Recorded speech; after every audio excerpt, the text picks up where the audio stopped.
చాలా thank you అండి. అద్భుతంగా పాడారు. ఇంకొకటి అంటే ఫీమేల్ బ్యాండ్ ఒకటి ఫామ్ అయ్యామని చెప్పేసి మీరు చెప్తా ఉన్నారు. అంటే ఎంతమంది ఫామ్ అయ్యారు? దానికి సంబంధించి అంటే డిఫరెంట్ ఇన్స్ట్రుమెంట్స్ వాయించే వాళ్ళ, లేకపోతే వాళ్ళంతా కూడా పాటలు పాడేటటువంటి వాళ్ళ లేదండి. ఇలా? డిఫరెంట్ ఇన్‌స్ట్రుమెంట్స్ వాయిస్తారు. ఒకళ్ళు కీబోర్డ్, డ్రమ్స్, రిథమ్స్, ఉమ్, తర్వాత గిటార్, బేసిస్ట్.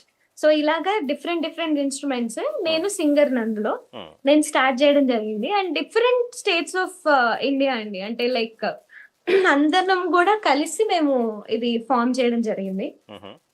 అంటే మీరు అండ్ అంటే అంటే ఈ క్లబ్ అయిన తర్వాత ఈ ఫీమేల్ బ్యాండ్ క్లబ్ అయిన తర్వాత మీరు ప్రత్యేకించి ఏమైనా షోస్ ఇచ్చారా? దానికి సంబంధించినటువంటి వివరాలు ఏమైనా? యాహ్! అండి. అంటే రీసెంట్‌గా మేము ఇక్కడ 31న తిరుపతిలో పెర్ఫార్మ్ చేసాము. అండ్ సంక్రాంతికి జీవీఎల్ సంక్రాంతి అని చెప్పి మన జీవీ నరసింహారావు గారు ఉన్నారు గదా!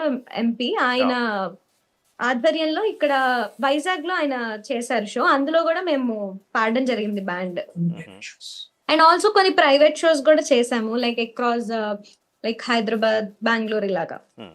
అంటే ప్రత్యేకించి అంటే భవిష్యత్తులో పాడబోయేటటువంటి పాటలకి మీరు స్పెషల్గా ప్రత్యేకించి ట్యూన్స్ చేసి మీరే పాడాలని అనుకుంటున్నారా ఏమన్నా? యాహ్! అండి. అంటే నేను కొన్ని ప్రైవేట్ సాంగ్స్ నేను కంపోజ్ చేసి, రాసి పాడడం జరిగింది. ఉహు, సో, అదే ప్రకారంగా ప్రస్తుతం నేను 'సౌందర్యలహరి' అలాగే 'భగవద్గీత' నేను మా వారు. సో, మేము ఈ ప్రాజెక్ట్స్ టేకప్ చేసాము. లైక్ అంటే మా ఉద్దేశ్యం ఏంటంటే, మనకి భారతీయ ఏమంటారు సంపద చాలా ఉందండి. అటు స్పిరిచ్యువల్‌గా గాని, లిటరేచర్ పరంగా, మ్యూజిక్ పరంగా. అవును. చాలా మంచి సంపదుంది. అది అందరికీ కూడా ఇప్పటి జనరేషన్ వాళ్ళకి తగ్గట్టుగా వాళ్ళకి అందించాలన్నది మా ప్రయత్నం అన్నమాట.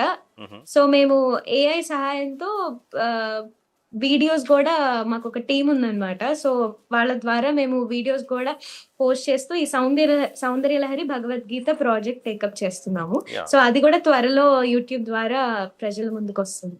మీరు ఏఐ ప్రస్తావన తీసుకొచ్చారు కాబట్టి ఇప్పుడు సింగర్స్ అందరికీ ఒక సవాల్గా మారింది. అంటే అన్ని పాటలు కూడా ఏఐ ద్వారా ట్యూన్ చేసి యూట్యూబ్లో అప్లోడ్ చేస్తున్నటువంటి పరిస్థితి ఉంది. దాని నుంచి మీరు ఎలా ఫేస్ చేయగలనుకుంటున్నారు? భవిష్యత్తులో ఎలా ఉండబోతుంది దాని ఏఐ ఇంపాక్ట్? ఆ! అంటే ఎంత ఏఐ చేసినా గూడా న్యాచురాలిటీ ఉండదండి. అంటే ఆహ్, ఏఐ అన్నీ చేయొచ్చు కానీ ఎమోషన్ మిస్ అవుతుంది. సో, అది ఓన్లీ మనుషుల వల్లే సాధ్యమవుతుంది. ఆ హ్యూమన్ ఎమోషన్ ద్వారానే పాట గాని ఏదైనా గూడా అది ఉంటేనే దానికొక లైఫ్ అన్నమాట. లాంగ్ లాస్టింగ్‌గా ఉంటుంది. సో, ఏఐ డెఫినైట్‌లీ టెక్నాలజీ పరంగా హెల్ప్ అవుతుంది. బట్ ఐ థింక్ ఎంత ఏఐ హెల్ప్ తీసుకున్నా గూడా human is the most preference అని నేను అనుకుంటున్నా.